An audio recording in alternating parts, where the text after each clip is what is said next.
God away. Alright, that's done. Hello guys, my name is Ben Brent, and as you most likely can tell from the title, the title of my channel, and I am back from a half-year hiatus, I think, like 6 or 7 months, I don't know, something like that. You guys already know that I'm making videos whenever I want to, or at least I think I've said. If not, then now you know, I'm pretty much going to make these videos whenever I have the motivation to, because for the longest time I've kind of lost motivation for making videos. But I'm back, and I'm going to be making a video that I promised I was making. And that is a review of the somewhat new MGMT album, Little Dark Age. Now, I had quite a bit of hype going into this album. I had rekindled a lot of my liking for them since the release of the single Little Dark Age Background last October.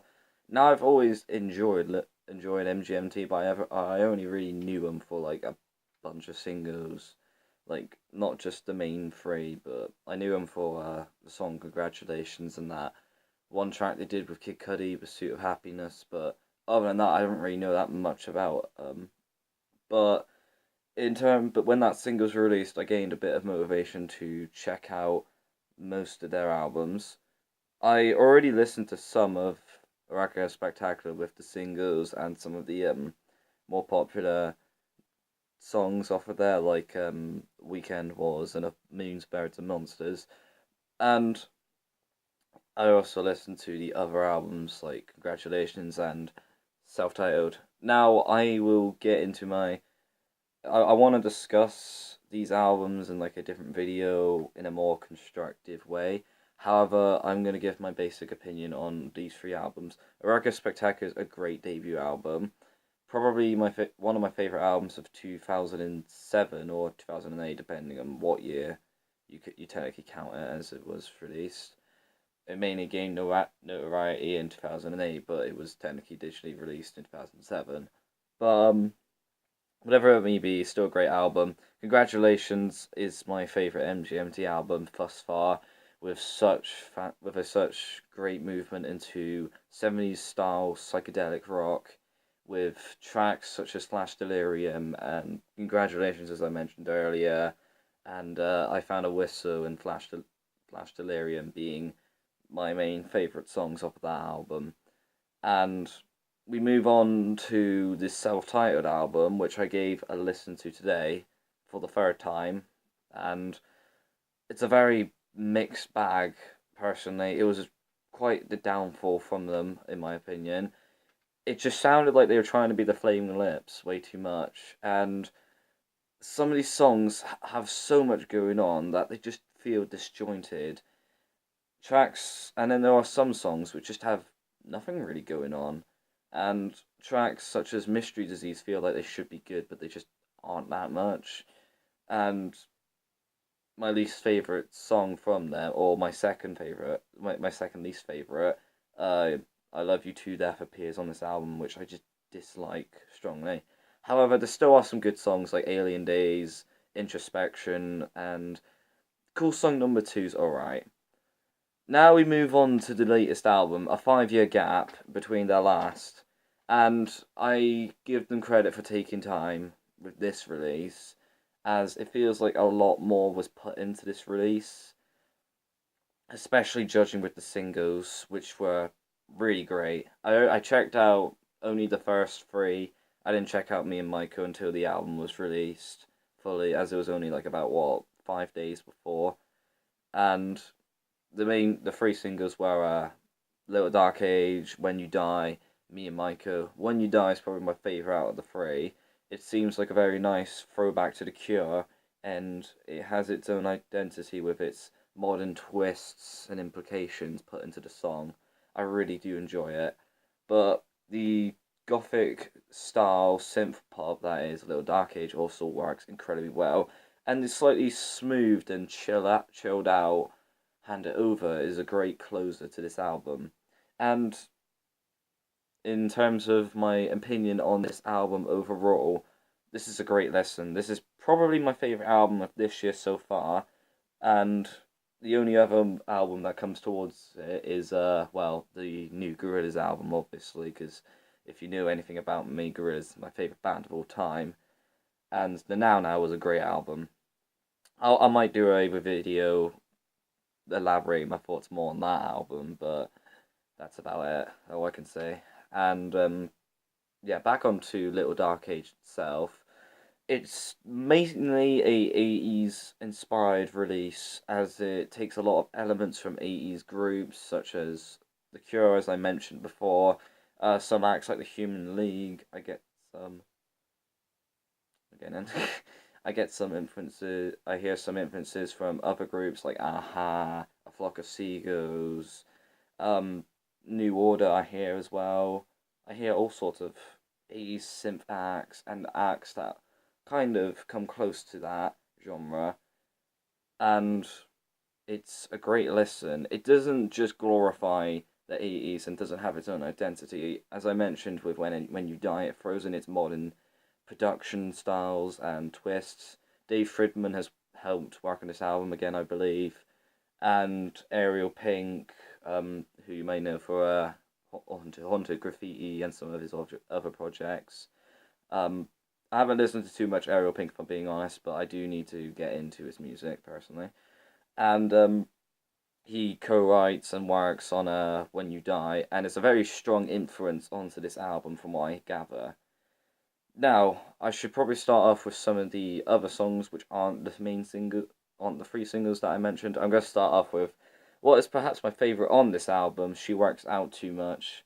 A very fast, cynical, and satirical song about a relationship which doesn't seem to work out just because the female seems to work out more than usual, and then like the male just doesn't even bother at all. It's a very satirical song, and I really enjoy it a lot. The fast-paced drumming is helped with the synth leads, which give it a lot of character. A lot of the comparison between the male and the female vocals. I know there's a feature with the female vocals, but I forget her name. And obviously, Andrew Van Wingarden has the main vocals, male vocals, I should say.